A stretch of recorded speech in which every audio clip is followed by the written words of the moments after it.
आपल्याला अध्यक्ष म्हणून लाभले आहे दिग्रस वासींचे तहसीलदार माननीय श्री मयूर राऊत सर, तसेच आजच्या कार्यक्रमाकरता प्रमुख पाहुणे म्हणून उपस्थित झालेले आहे माननीय श्री वाघ सर, पोलीस उपनिरीक्षक दिग्रस, तसेच आपल्यापुढे तहसील कार्यालयात असते दरवर्षी आम्हाला या ठिकाणी आमंत्रित करण्यात येते।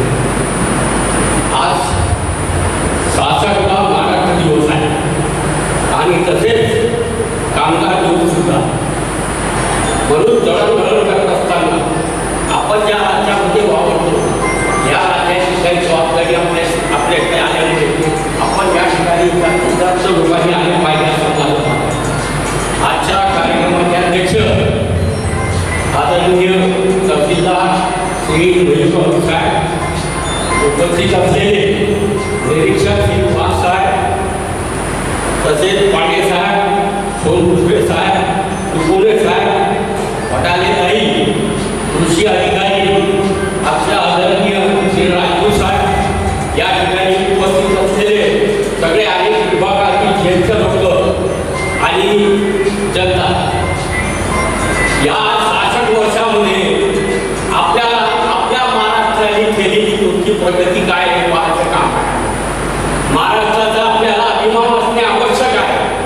आपण ज्या राज्यामध्ये जन्म घेतला, ज्या भूमीमध्ये जन्म घेतला, ज्या गावामध्ये जन्म घेतला, या सगळ्याचा उपकार फेडण्याची आपल्यावर जी जबाबदारी आहे, या जबाबदारीतून कोणत्या नागरिकांनी मुक्त होऊन शासन करत असताना, प्रशासन करत असताना, राज्यामध्ये आपण वावरत असताना आपल्याला जे डिसिप्लिन जे दिलेली आहे राज्य सरकार आणि केंद्र सरकार, या डिसिप्लिनमध्ये आपल्याला या राज्यामध्ये काम करायचं आहे, चालायचं आहे। मी या ठिकाणी जास्त बोलत नाही, मयूर राऊत साहेब यांना मी या ठिकाणी अभिवादन देतो। हे प्रशासन करत असताना जे सगळे अधिकारी आहेत, या अधिकारी वर्गाला आम्ही एक नागरिक म्हणून आमची जबाबदारी आहे। प्रत्येक ठिकाणी तुम्हाला चांगलं काम करत असताना आम्ही 100% आपल्याला सहकार्य करतो असं मी या ठिकाणी अभिवादन लोकांना केले। या 66 वर्षामध्ये ज्या लोकांनी या महाराष्ट्र राज्याला वाढविलं, त्या लोकांच्या पुण्याईवर तुम्ही आम्ही जगून राहिलो।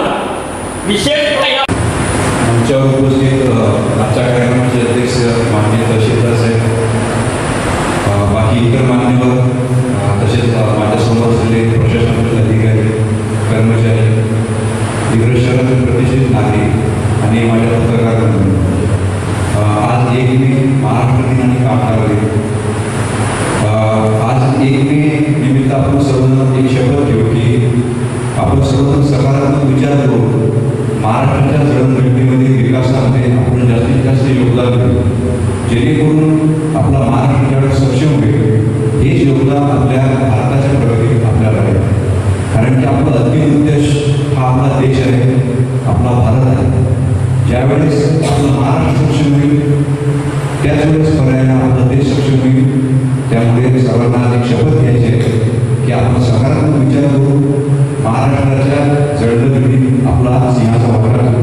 एवढे बोलून सर्वांना शुभेच्छा देतो, थांबतो। जय हिंद, जय महाराष्ट्र। सर्वांना नमस्कार। 65व्या वर्धापन दिन, 66वा स्थापना दिन, महाराष्ट्र दिनानिमित्त सर्वांना शुभेच्छा, तसेच कामगार दिनानिमित्त सर्वांना शुभेच्छा। 1 मे 1960 रोजी मुंबई राज्यामधून गुजरात आणि महाराष्ट्र असे 2 भाषावर राज्य तयार झाले होते। 1 मे 1960 पासून आपण दरवर्षी 1 मेला महाराष्ट्र दिन हा साजरा करतो। या महाराष्ट्र दिनानिमित्त आपण महाराष्ट्राची संस्कृती, महाराष्ट्राचा इतिहास, महाराष्ट्र बनवण्यासाठी ज्या नेत्यांनी ज्यांनी बलिदान दिलं, त्या बलिदानाचे आठवण म्हणून, त्या बलिदानाचे स्मरण म्हणून आपण हा दिन साजरा करत असतो। आपण नशीबवान आहोत की महाराष्ट्र हा एकदम एक संस्कृतीने समृद्ध असलेला, इकॉनॉमिकदृष्ट्या, आर्थिकदृष्ट्या समृद्ध असलेला, सामाजिकदृष्ट्या समृद्ध असलेल्या राज्यामध्ये आपण राहत आहोत। छत्रपती संभाजी महाराजांच्या कर्मभूमीत आपण राहत आहोत, जन्मभूमीत आपण राहत आहोत। संत ज्ञानेश्वर महाराज, संत तुकाराम महाराज, संत गाडगे महाराज, गुरुजी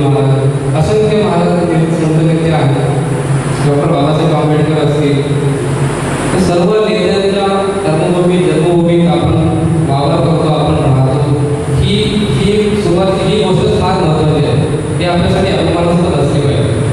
आणि जो राज्य पूर्ण अख्ख्या देशामध्ये अख्ख्या जगामध्ये ओळखलं जातं आपल्या आर्थिक गोष्टींसाठी, आपल्या सामाजिक गोष्टींसाठी, आपल्या सांस्कृतिक वारशासाठी, या गोष्टी